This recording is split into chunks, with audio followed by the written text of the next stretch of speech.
күндө менин кубанычым ушул. Бул чоң жоопкерчилик. Мына мен сүйлөгөн сөз сүйлөй аласың, сүйлөй албайсың. Эгер ичиңе бир жан энергия жанагындай теңирден оту берилбесе, сүйлөйт белең сен, сүйлөбөйт элең. Башка пендечилик ишти токтотуп коюш улуулукту кылат белең. Ошондуктан күйүп кетесиң. Сен көрө элексиң Арбайдын кереметин, касиетин, көргөнүңөн да көрө элегиң көп. Бул өсүүдө дагы өтө чоң энергия иштейт.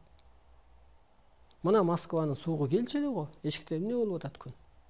Кыргыз чергесинде ошо нур түшкөндүктөн, энергия түшкөндүктөн, илим түшкөндүктөн, куткаруучу ось дүйнөнү айлантуучу. Айдын алып жүргөн адам чыккандыктан мына бейиш Кыргызстанда башталып атат. Кыргызда той болуп атат, башка өлкөдө бой болуп атат. Бу да ааламдык билдирүү.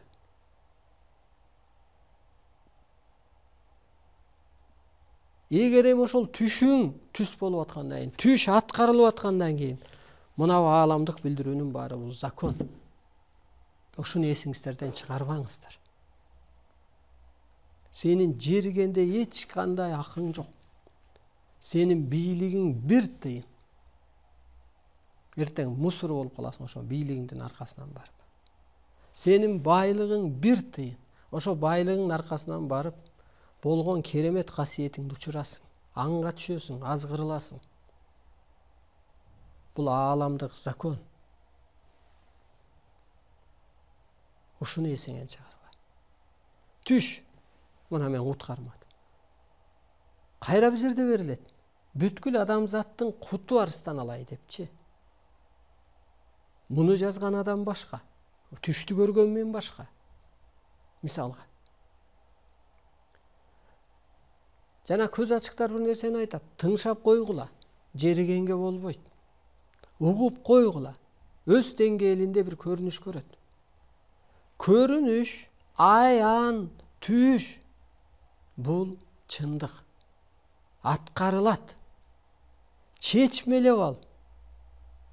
Анан бул ааламдык закон, талап, тапшырма аткар, көккө айлан.